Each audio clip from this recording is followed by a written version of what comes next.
Hello everyone, welcome to physio विज्ञान। आज हम पढ़ने जा रहे हैं नर्व कंडक्शन वेलोसिटी टेस्ट के बारे में, विच इज इलेक्ट्रोडायग्नोस्टिक टेस्ट, जिससे कि हम न्यूरल टिश्यू में जो भी मोटर या सेंसरी इम्पल्सेस ट्रेवल कर रहे हैं उनके कंडक्शन को पता करते हैं। और जनरली इसकी यूजेज है कि आपके यहाँ आपको कोई भी नर्वस डिसऑर्डर है, उसके डायग्नोसिस के लिए इसका यूज होता है, जैसे कि न्यूरोटोमेसिस, एक्सोनोटोमेसिस, न्यूरोप्लेक्सिया, जीबीएस, मायस्थेनिया ग्रेविस, इस तरह के डिसऑर्डर्स में एनसीवीटी का यूज होता है। ठीक है, तो अब जानते हैं कि एनसीवीटी है क्या। तो यूजेस जैसे कि हमने देखा कि पैरास्थीसिया, नंबनेस, टिंगलिंग। ठीक है, डिफ्यूज और लोकल लीजन, मतलब कि किसी एक नर्व पे पर्टिकुलर किसी एक जगह पे लीजन है या फिर मल्टीपल जगह पे लीजन है, डिफ्यूज लीजन है, ये पता करने के लिए, प्रोग्नोसिस जानने के लिए, एक्सटेंट ऑफ इंजरी जानने के लिए, ठीक है, पेरिफेरल न्यूरोपैथी जानने के लिए, मायोपैथी जानने के लिए, रेडियोपैथी के लिए, जीबीएस सिंड्रोम में यूज करते हैं। प्रोग्नोसिस के लिए ऐसे कि कितना हील हो चुका है, कितना कंडक्शन हो रहा है, तो उसके लेवल्स भी हमें पता लगते हैं। इसमें दो तरह के इलेक्ट्रोड्स का हम यूज करते हैं, one is surface electrode and middle electrode. Surface electrode इस तरह से पैड इलेक्ट्रोड होता है जो कि आप सरफेस पे या स्किन के ऊपर लगाते हैं, एंड मिडल इलेक्ट्रोड इज एक मिडल टाइप की होती है जो कि आप मसल बॉडी के अंदर इंसर्ट करते हैं मोटर पॉइंट के पास में। ठीक है, जनरली सरफेस इलेक्ट्रोड्स यूज किए जाते हैं वो पोटेंशियल को रिकॉर्ड करने के लिए, लेकिन अगर आपको बहुत ज्यादा कम रिस्पॉन्स है उसको भी कैच करना है, तो क्योंकि मिडल इलेक्ट्रोड ज्यादा डीपर मसल में जाते हैं तो वो ज्यादा इजीली रिस्पॉन्स कैच कर सकते हैं। बहुत ज्यादा कोई फैट टिश्यू है, सबक्यूटेनियस फैट है, ओबीस पेशेंट है, एडिमा है, तो आप इसका यूज करेंगे जनरली, लेकिन हम इसी का यूज करते हैं। अब एनसीवीटी को परफॉर्म कैसे करते हैं? सबसे पहले तो आपको क्या करना है कि आपका पेशेंट की जितनी भी एक्सेसरीज हैं जो कि इंटरफेयर कर सकती हैं टेस्ट के साथ, उन सबको हटवा देंगे। ठीक है, जैसे कि बेल्ट हो गई, ज्वेलरी हो गई, या लूज फिटिंग क्लॉथ्स हो गए, फिटिंग क्लॉथ्स हो गए, उनके मोबाइल फोन, एक्सेसरीज जैसे कि रिंग्स वगैरह या कुछ भी ऐसी वॉचेस, कुछ भी चीजें हैं वो सब रिमूव कर देंगे। ठीक है, कंडीशन के हिसाब से या फिर जो लोकेलिटी है उसके हिसाब से, या तो आप सिटिंग में ले सकते हो या तो पेशेंट को लाइंग में भी ले सकते हो। ठीक है, सबसे पहले तो आप क्या करोगे, एक क्लीन कॉटन स्वैब लोगे, रबिंग अल्कोहल से क्लियर करोगे उस स्किन पे जहां पर आपको इलेक्ट्रोड प्लेस करना है। आपने लोकेट कर लिया कि इलेक्ट्रोड्स कहाँ पे प्लेस करने हैं। अब वो कैसे लोकेट करेंगे आप, देखिए, मान लो कि मैं किसी एक पर्टिकुलर नर्व के लिए टेस्ट कर रही हूँ, मान लो मैं मीडियन नर्व के लिए टेस्ट कर रही हूँ। ठीक है, तो मुझे क्या करना है कि मैं मीडियन नर्व के कोर्स पर पहले तो जो मेरा मसल बेली है वहां पर मैं एक इलेक्ट्रोड लगा दूंगी, रिकॉर्डिंग इलेक्ट्रोड। ठीक है, मसल बेली पे जो मीडियन नर्व जिसको सप्लाई कर रही है उस मसल पे। अब मैं क्या करूंगी, stimulating electrode known distance away from the recording electrode, मतलब कि मान लो मैंने यहाँ पे लगाया तो यहाँ से एक किसी भी ऐसी जगह पर नोन डिस्टेंस अवे और बोनी प्रोमिनेंस पे लगेगा, है ना। तो अब मुझे क्या है, नॉन डिस्टेंस पे क्यों लगाना है हमको, ये क्यों क्रूशियल है, क्योंकि मान लो ये हमने रिकॉर्डिंग इलेक्ट्रोड लगाया, ठीक है, और ये हमने स्टिमुलेटिंग इलेक्ट्रोड लगाया, जो कि इनका डिस्टेंस नॉन डिस्टेंस पे हमने लगाया, तो हमको क्या है, हमको डिस्टेंस क्लियर है ना, इसका जो डी है वो आपको पता लग गया। अब जब आप यहाँ से मतलब स्टिमुलेटिंग से रिकॉर्डिंग तक जब आप स्टिमुलस भेजोगे, यहाँ से यहाँ तक गया, तो आप क्या करते हो एनसीवीटी में इनका टाइम नोट डाउन करते हो, है ना। तो डिस्टेंस आपको पता है, इसकी टाइम आपने नोट डाउन कर लिया। ठीक है, तो वेलोसिटी आपको अपने आप पता लग जाएगी कि velocity is what, D upon T. ठीक है, तो वेलोसिटी आप निकाल लेंगे, इस तरह से हम कैलकुलेट करते हैं। तो हमने नॉन डिस्टेंस पे इसीलिए रखना है, और साथ में हमको क्या करना है, ट्रैवल टाइम जो है उसको कैलकुलेट करना है या उसको रिकॉर्ड करना है, फिर हमें वेलोसिटी कैलकुलेट करेंगे। ठीक है, अब हमने प्लेस कर लिया अपने इलेक्ट्रोड्स, उसके बाद हम क्या करेंगे, mild electrical impulse. Mild electrical impulse मतलब जितने में आपको रिस्पॉन्स आना मिल जाए उतना, धीरे धीरे धीरे करके बढ़ाते हैं। ठीक है, उतना देना है, और रिस्पॉन्स जो है आपका एक स्क्रीन होती है सामने ऑसिलोस्कोप, उस पर आपको रिस्पॉन्स ऑटोमेटिकली, क्योंकि ऑटोमेटेड मशीन्स होती हैं तो उस पर ऑटोमेटिक आपको रिस्पॉन्स दिख जाता है, साथ ही साथ ग्राफ भी प्रिंट होके आ जाता है। तो उसमें एज सच आपको कुछ भी करने की जरूरत नहीं होती, बट आपको फंक्शनिंग पता होनी चाहिए या प्रोसीजर पता होना चाहिए कि किस तरीके से हो रहा है। अब आप पढ़ोगे कैसे उसको, क्या चीजें देखने वाली होती है एनसीवीटी की ग्राफ में या रिपोर्ट में। ठीक है, तो जो भी रिस्पॉन्स होगा वो आपको ग्राफ में मिल जाएगा, नेक्स्ट आता है हमारा, उसके बाद मतलब एक लिम्ब के लिए आपको 20 से 30 मिनट लगते हैं। जो लोअर लिम्स है उसमें ज़्यादा थिकनेस होती है तो ज़्यादा टाइम लगता है, अपर लिम्स में कम थिकनेस होती है नर्व्स की तो कम टाइम लगता है। मेजरली हम 3-4 कंपोनेंट्स को पढ़ते हैं इसमें। The 4 components is your C map, snap, H reflex and F wave. अब सबसे पहले देखते हैं compound motor action potential, that is your C map. C map is actually the same as your normal action potential जो कि motor nerve में होता है। मतलब कि आपकी मोटर नर्व फाइबर में जो इम्पल्स जा रहा है और आ रहा है दैट उसी से आपका सी मैप रिकॉर्ड होता है। ठीक है, ये पेरिफेरल मोटर नर्व फाइबर का कंडक्शन शो करता है। और इसका हम रिकॉर्ड क्या करते हैं, लेटेंसी, मतलब कि दिस इज योर लेटेंसी। मतलब कि एक स्टिमुलस को एक जगह से दूसरी जगह तक पहुंचने के लिए या फिर जहाँ पे स्टिमुलस किया गया और रिकॉर्डिंग साइट तक पहुंचने के लिए कितना टाइम लगा उसको रिकॉर्ड करते हैं और उसको हम लेटेंसी बोलते हैं। ठीक है, इस तरह का कुछ ग्राफ बनता है आपका सी मैप का। अब इस ग्राफ को देखते हैं अच्छे से। देखिए ये आपका ओरिजिन 0 पॉइंट, ठीक, पहले एक आर्टिफैक्ट की पीक बनती है छोटी सी, ठीक है, स्टिमुलस आर्टिफैक्ट, जिसको कि हम डिस्टल लेटेंसी बोलते हैं। डिस्टल लेटेंसी छोटी होती है प्रॉक्सिमल लेटेंसी से, ठीक है, प्रॉक्सिमल लेटेंसी ज्यादा टाइम लेती है और डिस्टल लेटेंसी कम टाइम लेती है। तो डिस्टल लेटेंसी पहली छोटी पीक, फिर उसके बाद नेक्स्ट आपका जो एम वेव का फॉर्म बनता है और इनिशियल टाइम से लेकर के पूरा आपका एम वेव खत्म होने तक का आपका होता है प्रॉक्सिमल लेटेंसी और उसके बाद रीपोलराइजेशन हो जाती है। मतलब कि नॉर्मल आपका एक पीक बनी या फिर आपका जो थ्रेशोल्ड आया, उसके बाद डीपोलराइजेशन हुई नर्व की, वापस से रीपोलराइजेशन हुई, ये पूरा एक साइकिल, ये पूरा एक ग्राफ जो है आप रिकॉर्ड करते हैं। ठीक है, अब जैसे मैंने अभी बताया था कि हम कंडक्शन वेलोसिटी रिकॉर्ड करते हैं या कैलकुलेट करते हैं, कैसे, डिस्टेंस हमें पता है क्योंकि हमने फिक्स लिया, टाइम हमको मिल गया इससे। ठीक है, जब हमने रिकॉर्ड किया, टाइम हमको रिकॉर्ड करने से मिल गया, तो हम क्या करेंगे, डिस्टेंस क्या होता है हमारा, प्रॉक्सिमल लेटेंसी जो कि ज्यादा है, मतलब कि इतना माइनस इतना, तो हमारा कंडक्शन वेलोसिटी, सॉरी, जो हमारा कंडक्शन डिस्टेंस है वो कितना हुआ, इतना। ठीक है, तो ये जो जितना भी मेरा डिस्टेंस रहा होगा इसको मैं, जो मेरी लेटेंसी आएगी उससे डिवाइड कर लूंगी, राइट, तो मेरी कितनी आ जाएगी, कंडक्शन वेलोसिटी आ जाएगी।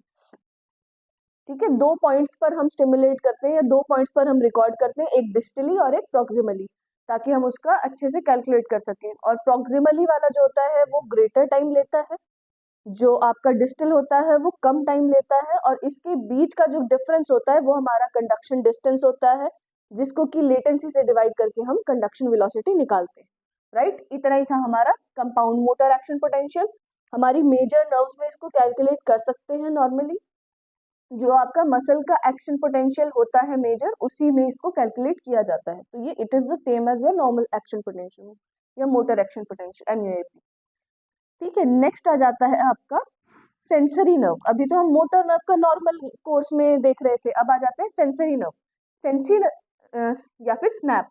स्नैप को कैलकुलेट करने के लिए क्या होता है कि हमको मोटर नर्व पे स्टिमुलेट नहीं करना। अब आप मोटर पॉइंट पे नहीं करोगे, ठीक है, आपको स्टिमुलस कहाँ पे देना पड़ेगा, सेंसरी नर्व के अलाउंग, और उसके मोस्ट सेंसरी पार्ट पे जहाँ पर सप्लाई है या रिसीव कर रही है सबसे ज्यादा सेंसेशन। तो वो कैसे पॉइंट्स हो सकते हैं, जैसे कि आपकी टिप ऑफ योर फिंगर्स, ठीक है, या फिर आपका सोल ऑफ योर फीट, इस तरह के एरिया पे, या फोर आर्म का ये वाला पार्ट। तो यहाँ पर हम सेंसरी नर्व को रिकॉर्ड करते हैं या स्टिमुलस को रिकॉर्ड करते हैं। ठीक है, अब हमारे स्टिमुलस के टाइप या कंडक्शन के टाइप्स क्या क्या होते हैं, 2 टाइप से कंडक्शन हो सकता है। एक तो जो नॉर्मल फिजियोलॉजिकल डायरेक्शन है, मतलब कि अगर मान लो कि मैं बोल रही हूँ प्रॉक्सिमल से डिस्टल की ओर हमारा मोटर इम्पल्स ट्रेवल करता है ना, क्योंकि हमारे ब्रेन से डिस्टल की ओर ट्रेवल करता है, तो proximal to distal is your normal conduction. किस पार्ट में, इसमें, ठीक है, क्योंकि मोटर यहाँ से प्रॉक्सिमल से डिस्टल की ओर ट्रेवल कर रहा है, तो मोटर कंडक्शन या मोटर स्टिमुलस के लिए ऑर्थोड्रोमिक कंडक्शन कौन सा होगा, प्रॉक्सिमल टू डिस्टल। लेकिन यहाँ पे क्या लिखा है, क्योंकि ये सेंसरी नर्व के लिए लिखा है। ठीक है, सेंसरी नर्व क्योंकि वो डिस्टल टू प्रॉक्सिमल कैरी करती है सेंसेशन को, हमारे पेरिफेरल ऑर्गन से ब्रेन की तरफ कैरी करती है, तो सेंसरी नर्व के लिए ऑर्थोड्रोमिक कंडक्शन मतलब कि नॉर्मल फिजियोलॉजिकल डायरेक्शन क्या होगी, डिस्टल से प्रॉक्सिमल, क्योंकि ये उसका नॉर्मल कोर्स है सेंसरी नर्व के कंडक्शन का। वहीं अगर हम मोटर नर्व की बात करें तो उसके लिए ऑर्थोड्रोमिक कंडक्शन की डायरेक्शन क्या होगी, नॉर्मल फिजियोलॉजिकल क्या होगी, प्रॉक्सिमल टू डिस्टल। ठीक है, दूसरा आता है एंटीड्रोमिक, मतलब कि सेंसरी नर्व की अगर बात करें तो नॉर्मल डायरेक्शन हमारी क्या थी, डिस्टल टू प्रॉक्सिमल, लेकिन एंटीड्रोमिक में क्या होगा, प्रॉक्सिमल टू डिस्टल ट्रेवल होगा, that is your antidromic conduction. ठीक है, दोबारा से बता देती हूँ, दो टाइप के कंडक्शन होते हैं। अगर हम सेंसरी नर्व को लेके चल रहे हैं अभी, तो दो टाइप के कंडक्शन होते हैं। एक ऑर्थोड्रोमिक जो कि normal physiological direction of your impulse में ट्रेवल करता है, जैसे कि डिस्टल टू प्रॉक्सिमल, है ना, क्योंकि यही कोर्स है, इसी डायरेक्शन में ट्रेवल करेगा। लेकिन अगर हम बोल रहे हैं कि उसके अपोजिट डायरेक्शन में अगर इम्पल्स ट्रेवल कर रहे हैं, तो that is your antidromic conduction which is your proximal to distal direction, right. Now next is your F wave which is very important, क्योंकि ये एज अ शॉर्ट नोट भी आता है और एंट्रेंस एग्जाम्स के क्वेश्चंस में भी ये पूछ लिया जाता है कई बार, एफ वेव और एच रिफ्लेक्स, जो कि हम इसके बाद पढ़ेंगे। एफ वेव क्या होता है, अभी हमने एंटीड्रोमिक रिस्पॉन्स देखा, तो it is a late response जो कि एंटीड्रोमिक होता है, कि आप जब सुप्रा मैक्सिमम, मतलब कि अगर हम इसको समझने की कोशिश करें, ये मेरी नर्व है, सेंसरी नर्व, ठीक है, पेरिफेरल नर्व पे अप्लाई करा जाता है क्योंकि डिस्टल टू प्रॉक्सिमल करें। ठीक है, मैंने यहाँ पर स्टिमुलस देना शुरू किया, तो ये एक नॉर्मल ऑर्थोड्रोमिक डायरेक्शन में जा रहा है। सुप्रा मैक्सिमल देना है मतलब कि मैक्सिमल से ज्यादा, तो समेशन होगी आपके स्टिमुलस की, है ना। मैंने दिया, एक बार स्टिमुलस देते गए तो क्या हुआ, अक्यूमुलेट हो गया आपका स्टिमुलस, समेशन हो गई। अब जब यहाँ पे स्पाइनल कॉर्ड है, ठीक है, डोंट माइंड इट, मान लीजिए कि ये स्पाइनल कॉर्ड है, तो ये जब ये रिस्पॉन्स जब सुप्रा मैक्सिमल लेवल पर पहुंच जाता है, बहुत ज्यादा हो जाता है, तो कुछ रिस्पॉन्स तो यहाँ से ऑर्थोड्रोमिक कंडक्शन के थ्रू ऊपर ब्रेन तक जा रहा है या स्पाइनल कॉर्ड के लेवल तक जा रहा है, लेकिन जब वो एक्स्ट्रा रिस्पॉन्स है वो क्या करता है, बैक फायर करने लग जाता है यहाँ से, है ना। वो एक्स्ट्रा सुप्रा मैक्सिमल रिस्पॉन्स या स्टिमुलस बैकफायर करने लग जाता है। जब वो बैकफायर करके वापस से रिकॉर्डिंग इलेक्ट्रोड तक पहुंचता है, उस वो एंटीड्रोमिक डायरेक्शन है, क्योंकि नॉर्मल फिजियोलॉजिकल कंडक्शन का डायरेक्शन क्या था, ये है ना, डिस्टल टू प्रॉक्सिमल। लेकिन अब क्या कर रहा है, वो बैकफायर करके वापस से प्रॉक्सिमल टू डिस्टल डायरेक्शन में आ रहा है, तो इसको हम एंटीड्रोमिक रिस्पॉन्स बोलेंगे। अब क्योंकि ये एक बार जा करके फिर वापस से आ रहा है, तो इसकी जो लेटेंसी है वो ज्यादा होती है, टाइम ज्यादा होता है, ये लेट रिस्पॉन्स होता है। ठीक है, आपका जो नॉर्मल एम रिफ्लेक्स है या एच रिफ्लेक्स है, या जो आपने सी मैप या स्नैप कैलकुलेट किया, वो एक ही डायरेक्शन में जा रहा है, रिपीट नहीं हो रहा है ना, तो वो उसकी लेटेंसी कम होती है, इसकी लेटेंसी ज्यादा होगी। मतलब कि अगर आप सेम नर्व पे सेम डिस्टेंस के साथ आप एक सी मैप कैलकुलेट कर रहे हो या स्नैप कैलकुलेट कर रहे हो या फिर एफ वेव कैलकुलेट कर रहे हो, तो सी मैप या स्नैप की लेटेंसी कम होगी और एफ वेव की ज्यादा होगी। क्यों, कि एक डायरेक्शन में आपके स्पाइनल कॉर्ड के एक्सॉन तक जा करके वो वापस आ रहा है ना। तो क्या किया हमने, प्रोडक्शन के लिए सुप्रा मैक्सिमल स्टिमुलस दिया यहाँ से, है ना, वो गया, अक्यूमुलेट हुआ, समेशन हुई, इम्पल्स दो डायरेक्शन में गया, पहले आपके ऑर्थोड्रोमिक डायरेक्शन में गया, फिर उसके बाद बैक फायर करके जब आया तो आपकी एंटीड्रोमिक डायरेक्शन में आया। ठीक है, अब क्या हुआ, मोटर उस एक्सॉन में बिना किसी कंट्रीब्यूशन के सेंसरी एक्सॉन के ये इम्पल्स रहता है और फिर वापस आता है। क्योंकि सेंसरी एक्सॉन का, क्यों हम बोल रहे हैं कि कंट्रीब्यूशन नहीं है, क्यों, क्योंकि जिसमें कंट्रीब्यूशन था, जितने रिस्पॉन्स में, उतना तो ऊपर चला गया, उतना तो वो चला गया, है ना, लेकिन जो बैक फायर कर रहा है वो सेंसरी एक्सॉन तक नहीं पहुंच रहा है, क्योंकि वो सुप्रा मैक्सिमल है। अब इसको वापस से आकर के रिकॉर्ड होने में जितना टाइम लगता है, उसको हम कह देते हैं हमारी एफ लेटेंसी, और ये बहुत इंपॉर्टेंट है क्योंकि इसके क्लिनिकल इंप्लीकेशंस बहुत ज्यादा है, बहुत सी कंडीशंस में एफ लेटेंसी को चेक किया जाता है। ठीक है, और नॉर्मल जो हम सी मैप या स्नैप गिनते हैं वो होता है हमारा एम रिस्पॉन्स या एम लेटेंसी, राइट। अब इसमें मशीन सेटिंग किस हिसाब से करेंगे हम, ये उसके कुछ पैरामीटर्स हैं, जैसे कि हमारा गेन कितना रहता है या वोल्टेज कितनी रहेगी, 100 to 500 मिली वोल्ट। ठीक है, स्वीप कितना रहेगा, 5 to 10 milli seconds. Amplitude supra maximal दे रहे हैं हम, ऑफ कोर्स। एक्टिव इलेक्ट्रोड आप मसल बल्क के ऊपर लगाते हो और रेफरेंस इलेक्ट्रोड टेंडन पे, सेम मसल के टेंडन पे लगाते हैं। ठीक है, क्लिनिकल इम्प्लीकेशंस जैसे कि आपको बताया कि बहुत सारे कंडीशंस में इसको यूज किया जाता है, जैसे कि पेरिफेरल न्यूरोपैथी, पेरिफेरल कंडीशंस जैसे कि carpal tunnel syndrome, diabetic neuropathy, syringomyelia, radiculopathy, GBS. GBS के पेशेंट्स में आप एनसीवीटी हमेशा कराते हैं और उसको चेक करके उसको प्रोग्नोसिस के लिए बहुत अच्छा हेल्पफुल है एनसीवीटी। ठीक है, तो एफ वेव ध्यान रखिएगा, ये एक एंटीड्रोमिक रिस्पॉन्स है, लेटेंसी ज्यादा होती है, लेट रिस्पॉन्स है, इमीडिएट रिस्पॉन्स नहीं है। ठीक है, अपोजिट डायरेक्शन में आएगा और बैकफायर करता है आपका सेंसरी एक्सॉन से, राइट। तो ये हो गया हमारा एफ वेव। ठीक है, और साथ ही साथ इसकी जो नॉर्मल एक वैल्यू रेंज होती है वो होती है 10 to 30 मिलीसेकेंड्स की। ठीक है, ये नॉर्मल वैल्यू होती है। इसके अलावा लेकिन जो आपके अपर लिम्ब की नर्व्स है या लोअर लिम्ब की नर्व है उस हिसाब से वेरी कर सकता है, और साथ ही साथ इंडिविजुअल नर्व के हिसाब से भी वेरी कर सकता है। तो एक जनरल वैल्यू है, बट इंडिविजुअल नर्व के लिए अलग अलग वैल्यूज आती है, ये अलग अलग रेंज होती है, राइट। अब आता है हमारा last component, that is your H reflex, also known as your Hoffmann's reflex. ठीक है, ये नॉर्मल जो हमारा कोर्स ऑफ रिफ्लेक्स होता है या रिफ्लेक्स पाथवे होता है उसी पे ट्रेवल करता है, बट इसकी एक खास बात है कि ये सारे के सारे पेरिफेरल नर्व्स में देखा नहीं जाता। जब तक छोटे बच्चे रहते हैं, इन्फेंट्स हैं, newborn baby up to 1 year of age, तब तक उनकी सारी पेरिफेरल नर्व्स में ऑब्जर्व किया जा सकता है, लेकिन एडल्ट्स में ये सिर्फ दो ही साइड्स पे ऑब्जर्व किया जाता है, and that is your calf muscle and your flexor कार्पाई radialis. ठीक है, तो उसके लिए हमको इन दो ही साइड को स्टिमुलेट करना पड़ेगा, और किसी नर्व को करोगे तो फिर आपको एच रिफ्लेक्स देखने को नहीं मिलेगा। ये नॉर्मल जो मोनोसिनेप्टिक पाथवे है उसी पर कॉन्ट्रैक्शन इनोवेटेड मसल का होता है और उसी पर ट्रैवल करता है। इसमें और एफ वेव में एक मेजर डिफरेंस ये है कि एफ वेव में हमने पढ़ा, हमने क्या दिया, सुप्रा मैक्सिमल स्टिमुलस, है ना, सुप्रा मैक्सिमल स्टिमुलस दिया था, ये एफ वेव की खास बात थी। और इसमें हम क्या देते हैं, मैक्सिमल स्टिमुलस या फिर सब मैक्सिमल स्टिमुलस देंगे और उससे एच रिफ्लेक्स को प्रोड्यूस करेंगे। एफ वेव में हम हमेशा सुप्रा मैक्सिमल स्टिमुलस देंगे, क्योंकि अगर हम मैक्सिमल या सब मैक्सिमल देते हैं तो उससे एफ वेव प्रोड्यूस ही नहीं होगा, वो बैकफायर करके आएगा ही नहीं, राइट। तो अडल्ट्स में दो जगह पे होता है।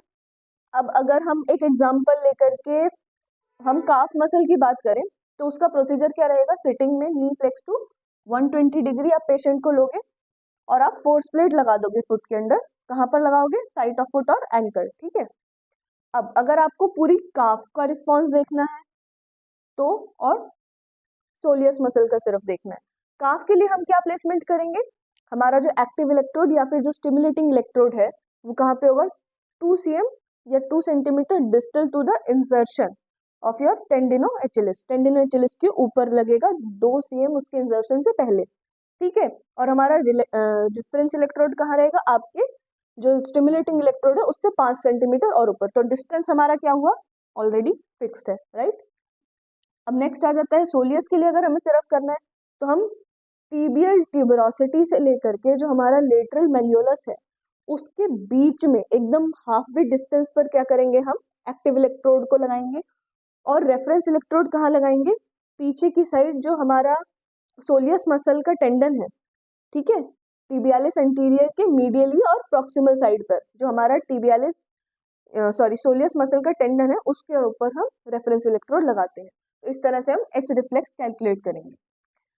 अब हमने इसी के साथ सारे के सारे चारों कंपोनेंट्स एनसीवीटी के पढ़ लिए हैं, किस तरह से प्रोसीजर होता है वो भी पढ़ लिया है, क्या इसकी इम्प्लीकेशंस हैं, क्या क्लिनिकल सिग्निफिकेंस है वो भी पढ़ लिया है। एज सच कुछ कॉन्ट्रा इंडिकेशंस नहीं है एनसीवीटी के, क्योंकि ये बहुत कम और स्पेसिफाइड प्रोसीजर है, तो आप बहुत ही कम जगह पर यूज होता है और हाईली क्वालिफाइड या टेक्निकल लोग ही इसको करते हैं या परफॉर्म करेंगे, आप खुद से इसको परफॉर्म नहीं करते। आपको एनसीवीटी परफॉर्म नहीं करना एज अ फिजियोथेरेपिस्ट, आपको सिर्फ इसको रीड करना आना चाहिए, और आपको जब कंपोनेंट्स उसमें रीडिंग्स आएंगी या मेजरमेंट्स होंगे, लेटेंसी होगी, एफ वेव, एच रिफ्लेक्स या ये सब टर्मिनोलॉजी होगी, तो आपको पता होना चाहिए कि इसकी नॉर्मल वैल्यूज क्या होती हैं, कौन सी नर्व पे किया गया है, ये होता क्या है, इसीलिए ये सारी चीजें एक्सप्लेन करी गई।